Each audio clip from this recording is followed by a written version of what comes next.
সিনেমার জনপ্রিয় অভিনেতা ও প্রযোজক মনোয়ার হোসেন ডিপজলকে গ্রেফতারের দাবি উঠেছে। তাকে আটকের দাবিতে 18 আগস্ট রাজধানীতে বিক্ষোভ সমাবেশ করে। মিছিলে অংশ নেওয়া বিক্ষোভকারীরা জানান, গাবতলীর কুখ্যাত সন্ত্রাসী চাঁদাবাজ ও শেখ হাসিনার দোসর বাংলা সিনেমায় অশ্লীলতার জনক মনোয়ার হোসেন ডিপজল বৈষম্যবিরোধী ছাত্র জনতার আন্দোলনে তার ছেলেদের সম্পৃক্ততার কথা বলে যে মিথ্যাচার করেছেন তা শহীদের রক্তের সঙ্গে চরম কৌতুকের শামিল। সে আওয়ামী লীগের সুবিধাভোগী এবং এই কোটা বিরোধী আন্দোলনে ছাত্র জনতা হত্যার অর্থ ও অস্ত্রের যোগানদাতা। একসময় বিএনপি রাজনীতি করতেন, তবে গত সরকারের আমলে আওয়ামী লীগের হয়েও বিভিন্ন রাজনৈতিক কর্মকাণ্ডে সরব উপস্থিতি ছিল তার। এমনকি দলটির হয়ে জাতীয় নির্বাচনেও অংশ নিতে চেয়েছিলেন। এবার আবার ভোল পাল্টে পোস্টার ছাপিয়েছেন বিএনপির ব্যানারে। এক্সপোস্ট ঘিরে ক্ষোভ বাড়ে বাংলাদেশের। এদিকে বিজয় দিবসের রাতে বাংলাদেশের সঙ্গে পশ্চিমবঙ্গ, আসাম, ত্রিপুরা, মণিপুর সহ উত্তর পূর্বাঞ্চলীয় রাজ্যগুলোকে যুক্ত করে একটি মানচিত্র প্রকাশ করেন অন্তর্বর্তী সরকারের উপদেষ্টা মাহফুজ আলম। 1947 সালে বাংলা ভাগের ধারাবাহিকতায় যে বাংলাদেশ হয়েছে সেই ভূখণ্ডকে খণ্ডিত আখ্যা দিয়ে তিনি লেখেন, নতুন ভূখণ্ড ও বন্দোবস্ত লাগবে। তবে কয়েক ঘন্টার মধ্যেই ওই পোস্টটি ডিলিট করে দেওয়া হয়। কিন্তু পোস্টটি সরিয়ে নিলেও বিতর্ক যেন থামে না।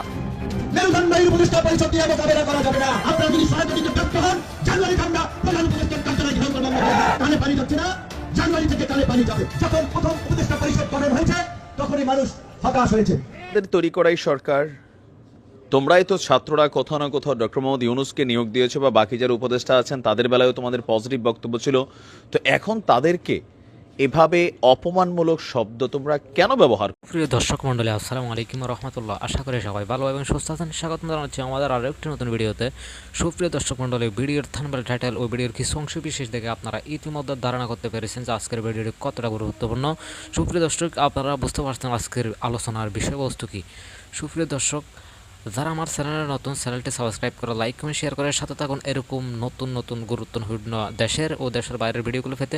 সুপ্রিয় দর্শক, আসুন আমরা এই ভিডিওটির মূল বিস্তারিত আলোচনাটা দেখে আসি। আপনারা সম্পূর্ণ ভিডিওটি ধৈর্য সহকারে দেখলে আপনারা বুঝতে পারবেন আজকে কতটা গুরুত্বপূর্ণ এই ভিডিওটি কতটা আসলে গুরুত্বপূর্ণ। সুপ্রিয় দর্শক, দেশের মূর্তি কোন দিকে যাচ্ছে এবং দেশে নির্বাচন কবে হবে, বিএনপি ক্ষমতায় আসবে নাকি ডক্টর ইউনূস কতদিন ক্ষমতায় থাকবেন, এ ব্যাপারে জানতে পারবেন সম্পূর্ণ ভিডিওটি দেখলে। সিনেমার জনপ্রিয় অভিনেতা ও প্রযোজক মনোয়ার হোসেন ডিপজলকে গ্রেফতারের দাবি উঠেছে। তাকে আটকের দাবিতে 18 আগস্ট রাজধানীতে বিক্ষোভ সমাবেশ করে একটি দল। এদিন বিকাল 4:30টায় গাবতলী বাস টার্মিনালে এই বিক্ষোভ সমাবেশে অংশ নেয় শতাধিক মানুষ। বিক্ষোভকারীদের পক্ষ থেকে জানানো হয়, ডিপজল কোটা বিরোধী আন্দোলনে ছাত্র জনতা হত্যার অর্থ ও অস্ত্রের যোগানদাতা। ডিপজলকে অবিলম্বে গ্রেফতার ও বাংলা চলচ্চিত্রের অশ্লীলতা মুক্ত করতে ডিপজলকে চলচ্চিত্র সমিতির সম্পাদকের পদ থেকে বহিষ্কারের দাবি জানায় সমাবেশকারীরা।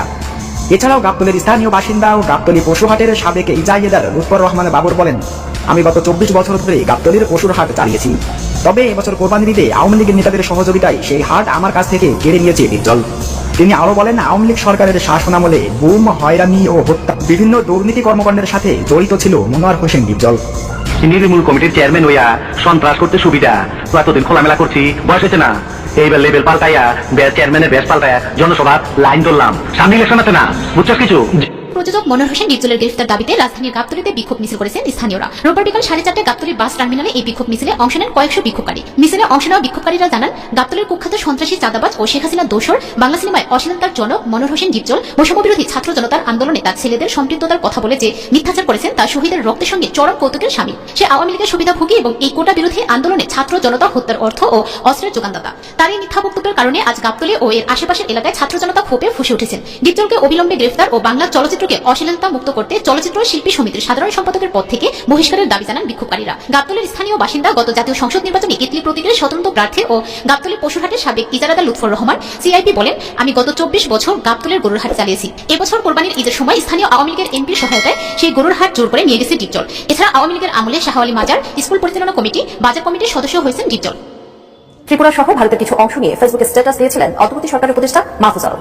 সেই স্ট্যাটাসের সাথে একটি ম্যাপের ছবিও যুক্ত করেছিলেন তিনি, জানিয়ে শুরু হয় বিতর্ক। সমালোচনার মুখে পরে স্ট্যাটাসটি তার ভেরিফাইড আইডি থেকে সরিয়ে নেওয়া হয়, কিন্তু তাতেও থামেনি আলোচনা। এবার এ নিয়ে মুখ খুলেছে ভারত। পোস্টটি দিয়ে কি বলছে দেশটি, জানাচ্ছেন এসআই রাজ। ছাত্র জনতার তীব্র আন্দোলনের মুখে গত 5 আগস্ট দেশ ছেড়ে ভারতে পালিয়ে যান সাবেক প্রধানমন্ত্রী শেখ হাসিনা। আওয়ামী সরকারের পতনের পর থেকেই ভারত ও বাংলাদেশের সম্পর্কে টানাপোড়েন চলছে। সংখ্যালঘু ইস্যু থেকে শুরু করে ইসকনের সাবেক নেতা চিন্ময় ইস্যুতে সেই ফাটলে আরো চির ধরে। এর মধ্যে বাংলাদেশ নিয়ে ভারতের মিডিয়াতে একের পর এক মিথ্যা আর গুজব ছড়িয়ে দুদেশের মানুষের মধ্যে সম্প্রীতি নষ্টের চেষ্টা করা হচ্ছে, জানিয়ে উদ্বেগ বাড়ছে দুদেশের মাঝেই। সেই সাথে 16 ডিসেম্বর বিজয় দিবসে স্বয়ং মোদীর এক এক্সপোস্ট ঘিরে ক্ষোভ বাড়ে বাংলাদেশের। এদিকে বিজয় দিবসের রাতে বাংলাদেশের সঙ্গে পশ্চিমবঙ্গ, আসাম, ত্রিপুরা, মণিপুর সহ উত্তর পূর্বাঞ্চলীয় রাজ্যগুলোকে যুক্ত করে একটি মানচিত্র প্রকাশ করেন অন্তর্বর্তী সরকারের উপদেষ্টা মাহফুজ আলম। 1947 সালে বাংলা ভাগের ধারাবাহিকতায় যে বাংলাদেশ হয়েছে সেই ভূখণ্ডকে খণ্ডিত আখ্যা দিয়ে তিনি লেখেন, নতুন ভূখণ্ড ও বন্দোবস্ত লাগবে। তবে কয়েক ঘন্টার মধ্যেই ওই পোস্টটি ডিলিট করে দেওয়া হয়, কিন্তু পোস্টটি সরিয়ে নিলেও বিতর্ক যেন থামে না। অ্যান্টিব্যাকটেরিয়াল অ্যাডিটিভ যুক্ত সেনা ওয়াটার ট্যাঙ্ক বিশুদ্ধ পানিতে ব্যাকটেরিয়া জন্মাতে দেয় না। এবার মাহফুজ আলমের ওই স্ট্যাটাসের বিরুদ্ধে তীব্র প্রতিবাদ জানিয়েছে ভারত। 20 ডিসেম্বর ভারতীয় পররাষ্ট্র মন্ত্রণালয়ের মুখপাত্র রণধীর জয়সওয়াল প্রতিবাদ জানিয়ে বলেছেন, এ ধরনের বক্তব্য জনসম্মুখে দায়িত্বশীলতার প্রয়োজনীয়তা তুলে ধরে। মন্ত্রণালয়ের নিয়মিত সাপ্তাহিক ব্রিফিংয়ে তিনি বলেন, আমরা এ বিষয়ে বাংলাদেশি কর্তৃপক্ষকে আমাদের তীব্র প্রতিবাদ জানিয়েছি। আমরা মনে করি উল্লেখিত পোস্টটি ইতিমধ্যেই মুছে ফেলা হয়েছে। তবে আমরা সবাইকে মনে করিয়ে দিতে চাই, জনসম্মুখে মন্তব্য করার সময় তাদেরকে আরো সতর্ক থাকা উচিত। এর আগে গত 17 ডিসেম্বর মার্কিন পররাষ্ট্র দপ্তরের ব্রিফিংয়েও বিষয়টি নিয়ে প্রশ্ন করা হয়। তখন মার্কিন পররাষ্ট্র দপ্তরের মুখপাত্র ম্যাথিউ মিলারকে এক সাংবাদিক প্রশ্ন করেন, এ ধরনের পোস্ট দক্ষিণ এশিয়ার আঞ্চলিক স্থিতিশীলতার জন্য ঝুঁকির কারণ হতে পারে। যুক্তরাষ্ট্র সরকার কি এই বিষয়টিকে উদ্বেগের সঙ্গে দেখছে এবং এই অঞ্চলে শান্তি ও স্থিতিশীলতাকে সমর্থন করার জন্য এই ধরনের বক্তব্যের বিরুদ্ধে কোনো পরামর্শ দেওয়ার কথা বিবেচনা করবে? Recently, influential advisor to Dr. Yunus, who was portrayed on USL as the mastermind behind Prime Minister Hasina's downfall, made a controversial social media post advocating for the expansion of Bangladesh territory by annexing part of India, including West Bengal, Tripura, and Assam. Such remarks could pose risk to the regional stability in South Asia. Given the individual very close to associate with Dr. Yunus, does the US government view this statement with concern, and would it consider advising against such rhetoric to support peace and stability in the region? You know, I will admit I wasn't aware of that comment. I don't know anything about it other than you read it to me now, and I'm going to follow a general rule that when I'm not seeing a comment, seeing its proper context, I'm going to decline to. জবাবে Matthew Miller বলেন, আমি এ ধরনের কোনো post সম্পর্কে অবগত নই। আপনি আমাকে এখন যা পড়ে শোনালেন এর বাইরে আমি কিছুই জানি না। সাধারণত নিয়ম অনুযায়ী আমি যে বিষয়টি দেখিনি বা অবগত নই সে বিষয়ে কোনো মন্তব্য করি না। Which appears to violate constitutional right and suppress of free speech. Your comments on that?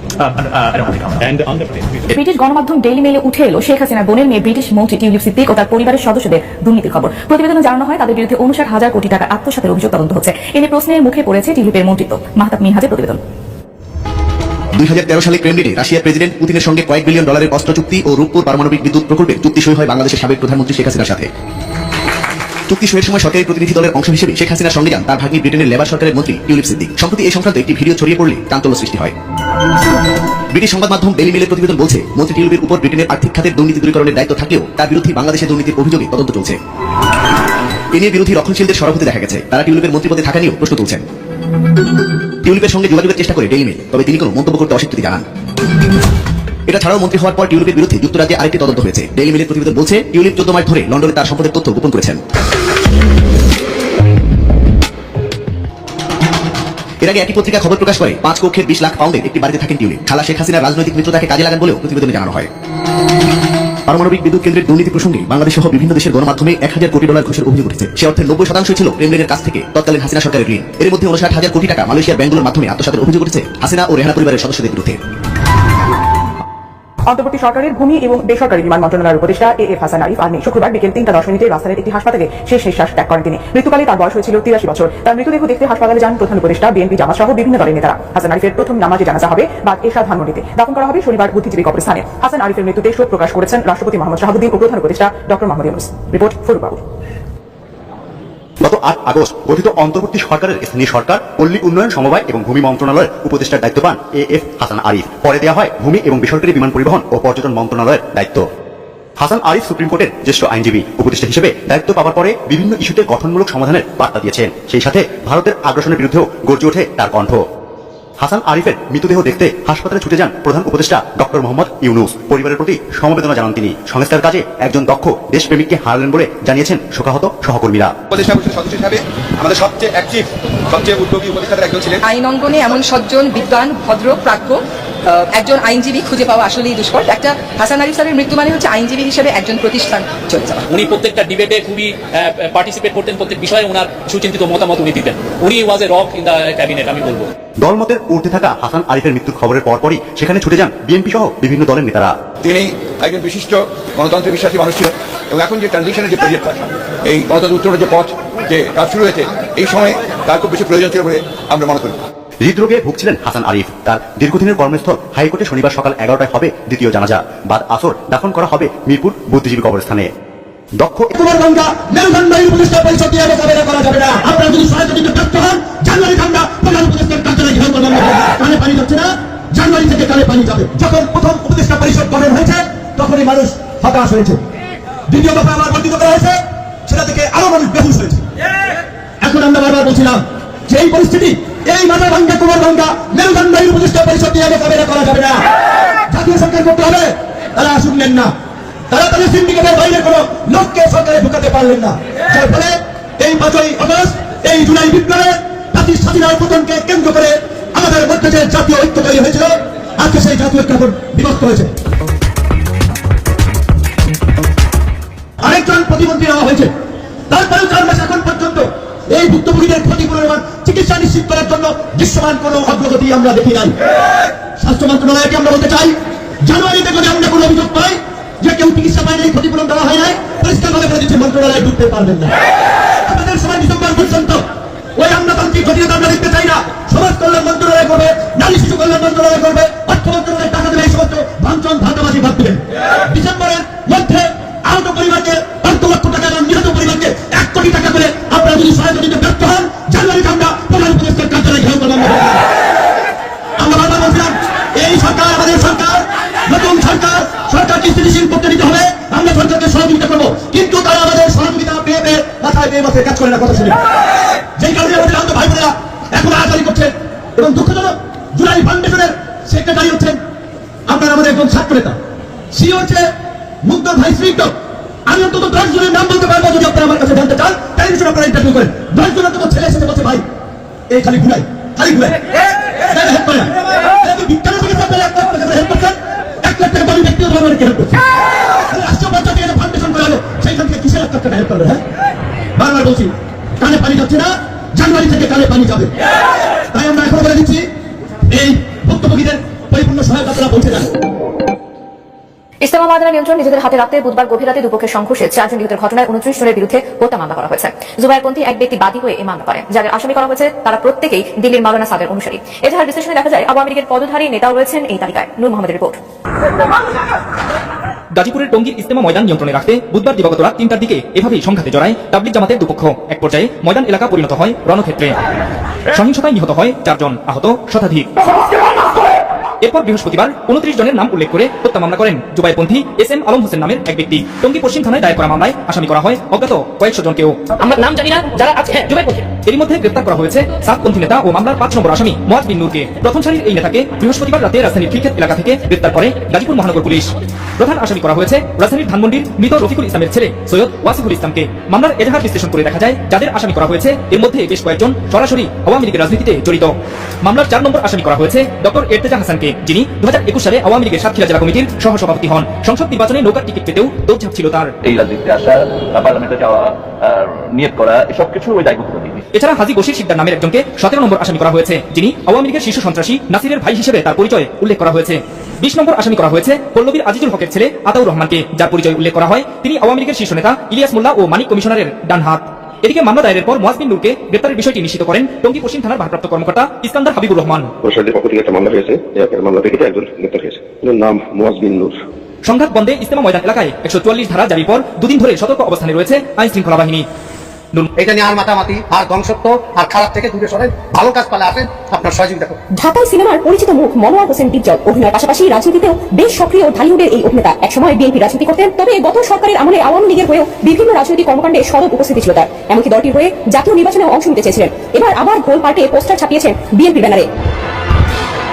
ক্যারিয়ারের শুরুতে খল অভিনেতা হয়ে চলচ্চিত্রে অভিনয় শুরু করলেও পর্যায়ক্রমে সেখান থেকে সরে এসে দারুণ সব চরিত্রে দুর্দান্ত অভিনয় করে দর্শক হৃদয়ে জায়গা করে নিয়েছেন গুণী এই অভিনেতা। দীর্ঘ ক্যারিয়ারে উপহার দিয়েছেন অসংখ্য সুপারহিট সিনেমা।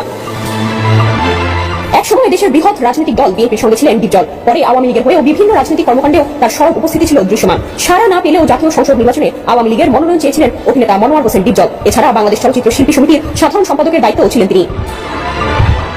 আওয়ামী লীগের পতনের পর ডিপজলও ভোর পাঠালেন, আবারও আশ্রয় নিলেন বিএনপির ছায়াতলে। বিজয় দিবস উপলক্ষে ফেসবুকে পোস্টার শেয়ার করে শুভেচ্ছা জানান ডিপজল। তাতে ব্যবহার করেছেন জিয়াউর রহমান, খালেদা জিয়া ও তারেক রহমানের ছবি।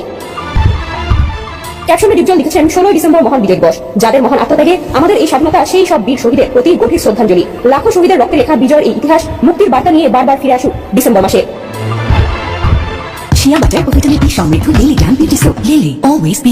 পোস্টারে বিএনপি নেতাদের ছবি ব্যবহার করায় সমালোচনার মুখে পড়েছেন ডিপজল, কারণ বিগত সরকারের সময় আওয়ামী লীগের পক্ষে সক্রিয় ভূমিকা পালন করেছেন তিনি। 2018 সালে একাদশ জাতীয় সংসদ নির্বাচনের সময় ঢাকা 14 আসন থেকে আওয়ামী লীগের মনোনয়নপত্র কেনেন ডিপজল। 2021 সালেও ঢাকা 14 আসনের উপনির্বাচনে আওয়ামী লীগের মনোনয়নপত্র সংগ্রহ করতে গিয়েছিলেন। গত অগস্টে সরকার পতনের পর ডিপজলের নামে হয়েছে একাধিক মামলা। সমালোচকদের অনেকেই বলছেন মামলা থেকে রেহাই পেতেই ভোট পাল্টাচ্ছেন ডিপজল। তবে ডিপজলের এই দল পাল্টানোর নীতি নতুন কিছু নয়। এর আগে 1994 সালে বিএনপির সমর্থন নিয়ে ঢাকার 9 নম্বর ওয়ার্ডের কাউন্সিলর ছিলেন। পরবর্তী সময়ে আওয়ামী লীগের সরকার ক্ষমতায় এলে নিজেকে আওয়ামী লীগের কর্মী বলে দাবি করেন তিনি। ডেস্ক রিপোর্ট, সমকাল। কেউ বলছে যে এটা তো তোমাদের তৈরি করাই সরকার, তোমরাই তো ছাত্ররা কোথাও না কোথাও ডক্টর মোহাম্মদ ইউনূসকে নিয়োগ দিয়েছো বা বাকি যারা উপদেষ্টা আছেন তাদের বেলায়ও তোমাদের পজিটিভ বক্তব্য ছিল, তো এখন তাদেরকে এভাবে অপমানমূলক শব্দ তোমরা কেন ব্যবহার করছো? তোমরা তো ভিন্ন ভাষায় কথা বলতে পারতে, কারণ তোমরা তো জাতির মেরুদণ্ড বা ছাত্র, তাই না? সবাই শিক্ষিত। এখন দেখেন পেচকি লাগছে কোথায়? আমাদের এই ডক্টর মোহাম্মদ ইউনূসের সরকার আসলে কি বাংলাদেশকে খুব সুন্দরভাবে চালাতে পারছে না? এখানে নানান লেকিংস আছে। একটা পরিবর্তিত প্রেক্ষাপটে তিনি ক্ষমতায় এসেছেন, আইন শৃঙ্খলা বাহিনীর চরম অবনতি অবস্থা বাংলাদেশে বিরাজ করছে, মাঠে আর্মি আছে, কিন্তু দৃশ্যত আর্মি অতীতে বিভিন্ন সময় যখন বাংলাদেশে মাঠে আর্মি ডিপ্লয়েড হয়েছে তখন বাংলাদেশ যেভাবে চলতো, একটা অটো রিক্সার মধ্যে বা একটা রিক্সার মধ্যে 3 জন যাত্রী উঠতে পারতো না, তো এই দৃশ্যগুলো কিন্তু এখন নেই। মানে কার্যত